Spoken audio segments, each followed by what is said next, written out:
Bismillahirrahmanirrahim. Assalamu alaikum. Today we'll be starting chapter 25, Ecosystem.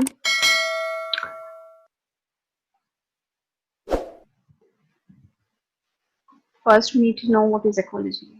I will give a very brief definition or introduction of ecology right now.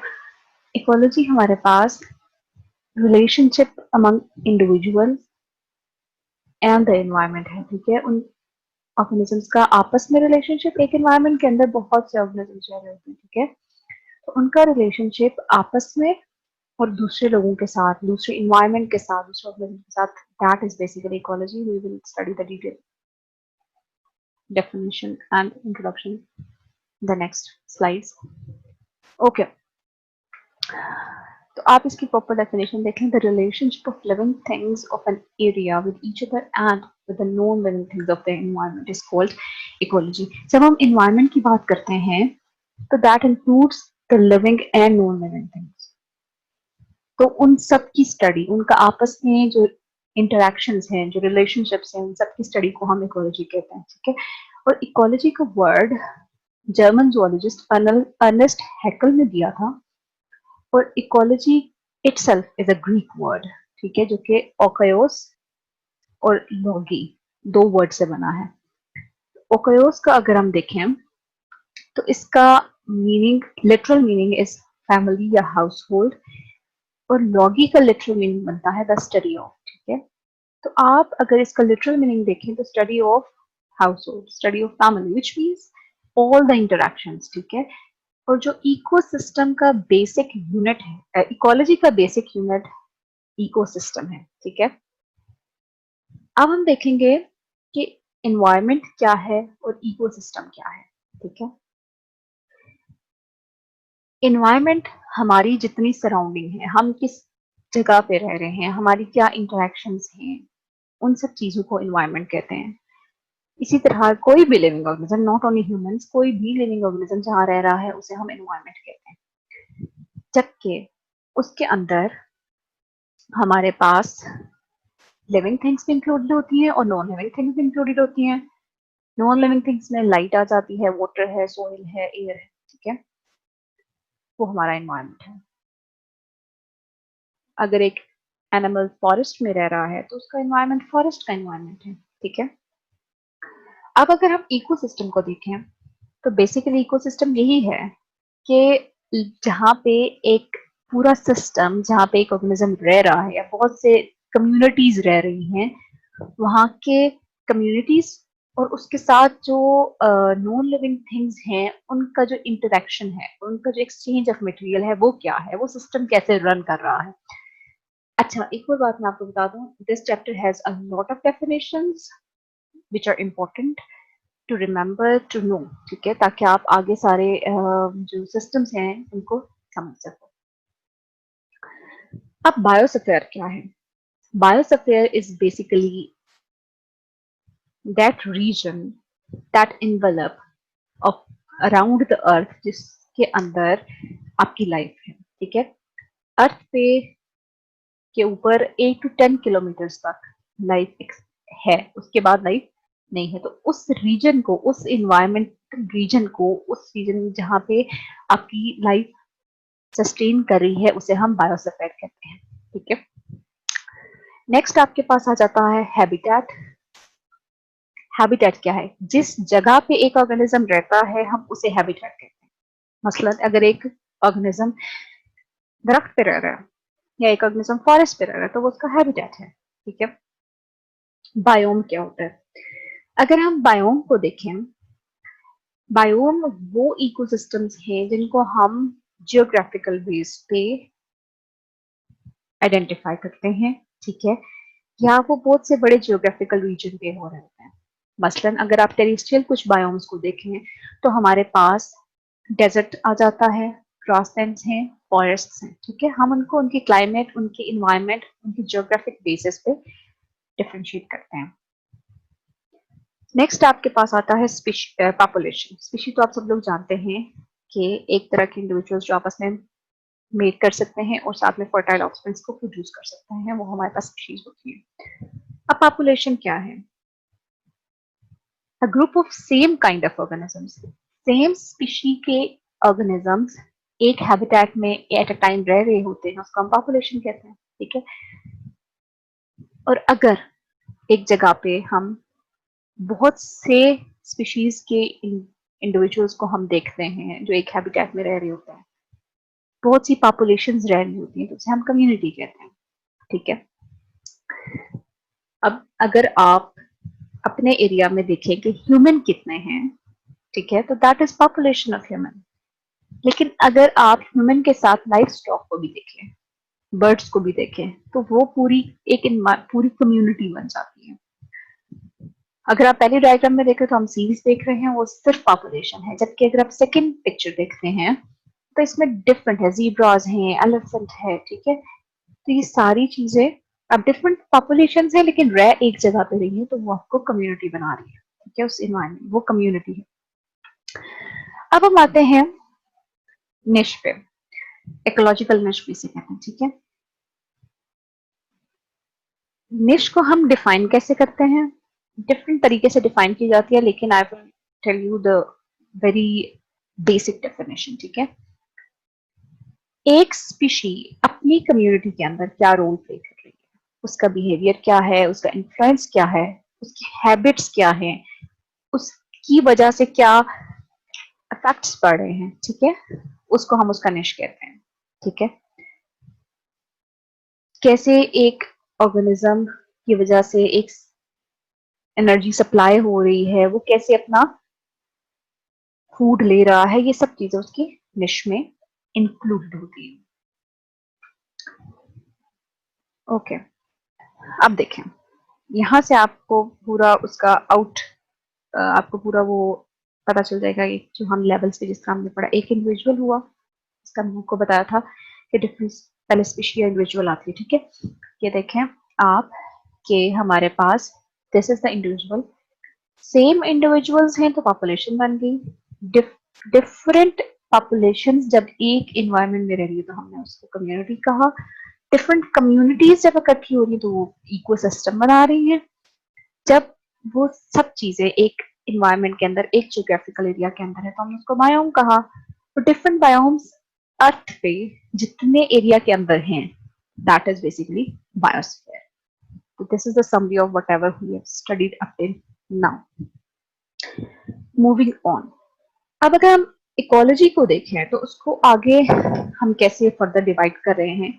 एक हमारे पास है autecology and the second one is synecology, ठीक है। ऑर्टिकोलॉजी में क्या है, अगर आप सिर्फ एक पॉपुलेशन को लेते हैं, सिंगल पॉपुलेशन को लेते हैं और उसके रिलेशनशिप को पढ़ते हैं एनवायरनमेंट के साथ, दैट इज ऑर्टिकोलॉजी, ठीक है।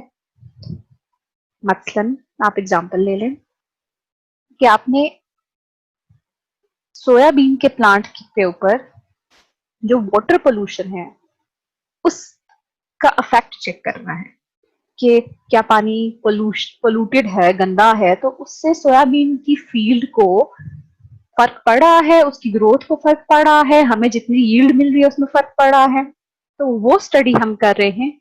तो सिर्फ एक सिंगल सोयाबीन प्लांट स्पीशी को ले रहे हैं, तो दैट इज हॉर्टिकोलॉजी।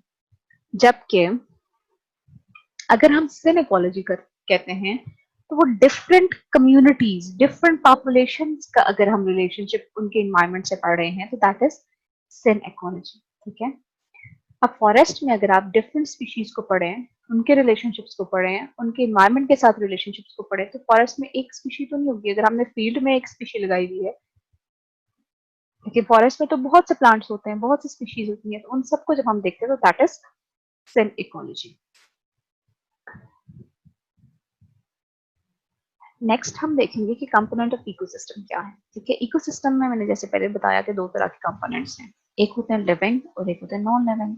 लिविंग कंपोनेंट्स को, लिविंग ऑर्गेनिजम्स को हम बायोटिक कंपोनेंट्स कहते हैं, ठीक है। और जो एबायोटिक कंपोनेंट्स होते हैं वो नॉन लिविंग कंपोनेंट्स हैं। तो लिविंग में हमारे क्या चीजें आती हैं, एनिमल्स और प्लांट्स डेफिनेटली। और नॉन लिविंग में हमारे पास एयर है, सोइल, वाटर वगैरह आ जाता है, ठीक है। ये हमारे पास दो कंपोनेंट्स है, मेजर कंपोनेंट्स जो कि हमारे इकोसिस्टम में वर्क कर रहे होते हैं। मूविंग ऑन, अब हम अगर देखें कि इकोसिस्टम के अंदर क्या प्रोसेसेस चल रहे हैं, क्या इंटरेक्शंस हो रही हैं, ठीक है, बिटवीन बायोटिक और एबायोटिक कंपोनेंट। ऐसा नहीं हो सकता कि एक इकोसिस्टम में अगर बायोटिक और डेफिनेटली हर इकोसिस्टम में बायोटिक और नॉन एबायोटिक कंपोनेंट्स हैं, उनका इंटरेक्शन भी जरूरी है। अगर आप ह्यूमन को ही देखें तो उसने रेस्पायर करना है, ऑक्सीजन लेनी है एयर से, राइट, तो वो भी इंटरेक्शन है। तो आप ये नहीं कह सकते कि इन दोनों के इंटरेक्शन के बगैर कुछ भी पॉसिबल है, ठीक है। अब हम बेसिक जो डिवीजन करते हैं वो डिफरेंट ग्रुप्स में करते हैं, किस बेस पे कर रहे होते हैं, फूड की एक्सेस के बेस पे, ठीक है। जैसे प्रोड्यूसर्स हैं, कंज्यूमर्स हैं, ठीक है, डिकम्पोजर्स हैं। बेसिकली हम इन 3 ग्रुप्स में ही डिवाइड करते हैं, जिनकी डिटेल हम अगली स्लाइड्स में पढ़ेंगे। जो मेन प्रोसेस आपका इकोसिस्टम में हो रहा होता है वो क्या है कि फूड कैसे लिया जा रहा है और जो केमिकल एलिमेंट्स आपके एनवायरनमेंट में प्रेजेंट हैं आप उसको किस तरीके से सर्कुलेट कर रहे हो, ठीक है। अगर आपने सुना हो तो नाइट्रोजन एयर में है, वो दोबारा प्लांट उसे लेता है, फिर सॉइल में जाती है, दोबारा से एयर में जाती है, तो वो सर्कुलेट हो रही है ना। अगर वो सर्कुलेशन ना हो तो जो केमिकल एलिमेंट्स हैं दे विल बी गोन, ठीक है। अब अगर हम देखें तो इकोसिस्टम में 3 मेजर कंपोनेंट्स मैं आपको पहले बता चुकी हूँ, प्रोड्यूसर्स हैं, कंज्यूमर्स हैं एंड डिकम्पोजर्स हैं। अब हम इनको वन बाय वन देख लेते हैं। अब प्रोड्यूसर्स कौन है, उनके नाम से जाहिर है प्रोड्यूस करने वाले, ठीक है। तो प्रोड्यूसर्स अगर आप देखें तो हमारे पास अपनी फूड सिर्फ ग्रीन प्लांट्स ही प्रिपेयर कर सकते हैं, ठीक है। ग्रीन प्लांट्स ही प्रिपेयर करते हैं अपनी फूड। वो कैसे प्रिपेयर करते हैं, उनकी एनर्जी कहाँ से आती है, लाइट से आती है।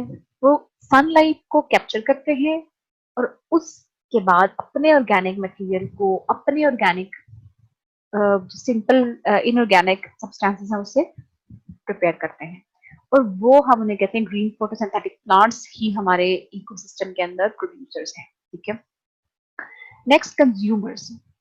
As the name indicates they will consume the food, ठीक है। तो कंज्यूमर्स में वो एलिमेंट्स, वो एनिमल्स आएंगे जो इन प्रोड्यूसर्स की फूड लेंगे, का बना हुआ फूड लेंगे। अब आप लोग ये देखेंगे कि यहाँ तो बेयर है which is eating a fish, right. तो कंज्यूमर्स की भी आगे से टाइप्स हैं कि कौन सा कंज्यूमर क्या खा रहा है। कुछ कंज्यूमर्स डायरेक्टली फूड पे डिपेंड कर रहे होंगे, कुछ कंज्यूमर्स उन पे डिपेंड कर रहे होंगे जो कि ग्रीन प्लांट्स को खा रहे होंगे। We will see that in the next slide. Next आपके पास आ जाते हैं डीकम्पोजर्स। इसमें मेजरली फंजाई और बैक्टीरिया होता है, ठीक है। डीकम्पोज करने का वैसे भी मतलब है कि आप किसी चीज को डिके करें, ठीक है। अब होता क्या है, फंजाई और बैक्टीरिया डेड और डिकेइंग एनिमल्स से या प्लांट से एनर्जी लेते हैं और केमिकल एलिमेंट्स को जो है आइंस की सूरत में दोबारा से सॉइल के अंदर रिलीज कर देते हैं। और जो मेजर आपके पास आइंस आ रहे होते हैं they are phosphorus, nitrates, potassium, calcium, ammonia, ठीक है। जब आप आगे नाइट्रोजन साइकिल पढ़ेंगे तो उसमें भी आप देखेंगे कि नाइट्रेट्स या अमोनिया सॉइल में कैसे आ रहा है। अच्छा, तो ये हमारे पास मेजरली कंपोनेंट्स हैं एक इकोसिस्टम में जो कि उसको रन करने में हेल्प आउट कर रहे होते हैं। मूविंग ऑन, अब आप देखें जब मैं आपको बात कर रही थी कि कंज्यूमर की टाइप्स, प्रोड्यूसर तो हमारे पास सबसे ज्यादा एनर्जी प्रोड्यूसर्स खुद बना रहे हैं, ठीक है। फिर अब देखिए प्राइमरी कंज्यूमर्स हैं, राइट, ये सॉरी प्राइमरी कंज्यूमर्स हैं, ठीक है। अब प्राइमरी कंज्यूमर क्या करते हैं, वो प्रोड्यूसर्स को लेते को एज फूड ले रहे होते हैं, उनसे एनर्जी ले रहे होते हैं, ठीक है। अब रैबिट फॉर एग्जांपल अगर ग्रास खा रहा है तो उससे एनर्जी ले रहा है, लेकिन जो स्नेक है, सेकेंडरी कंज्यूमर है, वो घास तो नहीं खाएगा, लेकिन वो इनडायरेक्टली जब रैबिट को खाएगा तो वो इसकी ट्रांसफर शुदा एनर्जी आगे ले रहा होगा, ठीक है। तो वो इस सेकेंडरी कंज्यूमर प्राइमरी पे डिपेंडेंट है। सिमिलरली टर्शरी कंज्यूमर आगे से फिर स्नेक को लेगा और वो इसकी एनर्जी को के लिए इस पे डिपेंडेंट होगा, सेकेंडरी कंज्यूमर पे। टर्शरी कंज्यूमर सेकेंडरी कंज्यूमर पे डिपेंड नहीं होगा। अच्छा, अब एक और बात जो आपने ध्यान में रखनी है कि अगर हम देखें तो जो प्रोड्यूसर है ना, this producer, this is level 1, ठीक है, जो कि एनर्जी ले रहा है, डायरेक्टली खुद बना रहा है,